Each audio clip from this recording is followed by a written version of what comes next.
Mr. Dead with your withered head and your bones so brittle and frail. Mr. Dead lies on his earthly bed as his skin begins to pale. Shriek, shriek, shriek, he did, scratching at his coffin lid. Away with you, Billy, away with you now. Back to the farm, do your chores, push the plow. Milk the cow. Why, Mr. Dead? Why must I leave? I want to swing in the stories you weave. The rain is near and it's worked up a thirst, but as it soaks through the ground, the worms get it first.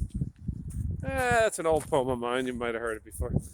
Turned it into a metal song with my band Inverticrux. It's quite an ode to my taphophilic ways. But it's kind of cold. I'm here in Belfast, Maine, visiting for memory's sake. Had some fond memories here. I haven't been here since I moved to Maine 8 months ago or more in March, whenever that was. And now I finally got up here. I wanted to get up here before the weather really starts to change. Because, yeah, it gets pretty miserable up here, as you could already quite tell. But look at that lovely grave. That's why I come here. And for the spooky old trees. I'm working on an album cover for a band from California, horror metal, shock rock band, whatever. Getting to do all sorts of gravestones on there. One vampire attacking another while all these zombies, look on and watch and place their bets on who's going to win. But more about that later. So we're going to do some groovy GraveSide recitals, and then I'm freaking out of here because it's kind of cold. And, all right, so we got this one here. We got Celia, daughter of John Elizabeth Warden. Let's move us over to Celia. You see, there she is. Farewell, my babe, so mild and fair. Thou wast my constant watch and care. But God has slept. God has stopped thy infant breath and closed thy sparkling eyes in death. So there you go. That's a pretty sweet one. Holy moly. But this is the one that said, I wasn't even going to do this, but then I came across this one and said, I got to do it while I'm here. I'll lean on this here and relax myself while I read this lovely little stone here. You can see. Look at the weeping willows, nice vase in the middle. All right, let's read this out to you. As you can see, there's a lot written here. Look at that. Like a whole book on the front cover of this thing. All right, so we'll look at this. Here's what we'll do. So, William A., son of, Margaret Stone and whatnot. Aged 2 years and 5 months. Sleep on, dear child. A long adieu. No boding care shall break thy rest. Thy tender bosom never knew the many ills life's path molest. How oft will memory prompt the tear of sorrow over thy early grave, and hear thy parents' accents dear resign their charge to God who gave. William, farewell, thy sleep is sweet, yet still the silent tear will flow. 'Tis well, thou wast not doomed to meet life's checkered scenes of care and woe. That's a good one. Man, they're so grim. You just don't get them as grim anywhere else in America as New England gravestones. But, because this is a grim place to stand. Now, this is an old Victorian graveyard, but you can see they developed just around outside in places here. You can probably hear a major highway buzzing around. I've never been to this graveyard before.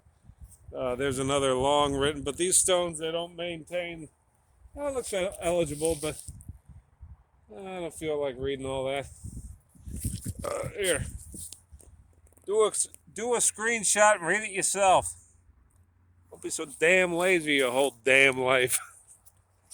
Just busting you. God loves you. I love you. Because God loves you. Now get the fuck out of here. No, anything more? That's all you get. You can forget it. That's all you're getting. I might show you a couple, nice stones on the way back to the car here. Oh boy, look at this thing. Look how this one was,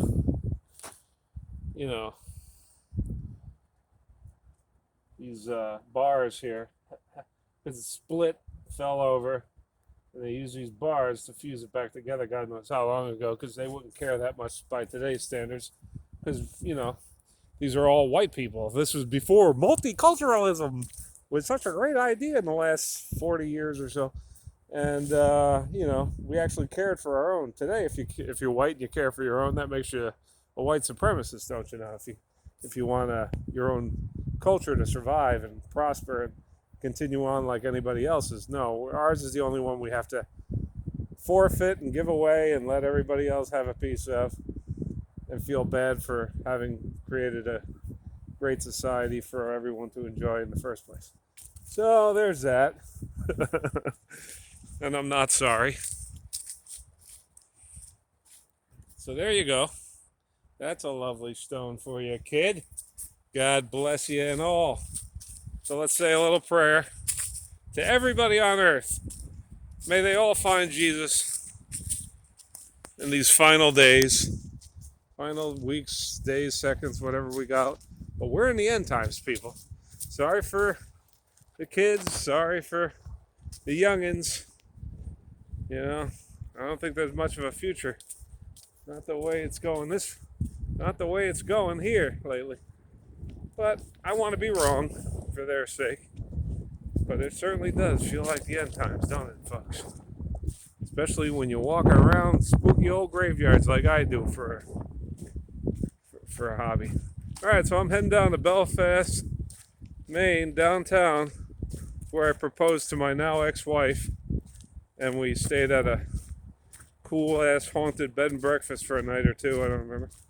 And we did get hauntings and good ghost photos that night. Long missing photos. I hope you didn't see my license plate. So here you go. Nothing to see downtown. I'll just let you go. So, enough from your gothic, heavy metal, Christian conservative, hippie weirdo. God loves you, whether you agree with me or not, because God's going to love you no matter what. So I might as well too, because that's what I'm destined to do as a Christian. Isn't it nice? Give it a shot, kids. That's where the love is. Just endless well of love, just waiting to jump on in. You won't have to be irritated. You won't have to be miserable anymore. Mad at the world. No, just give it to God. God loves you. Whoa.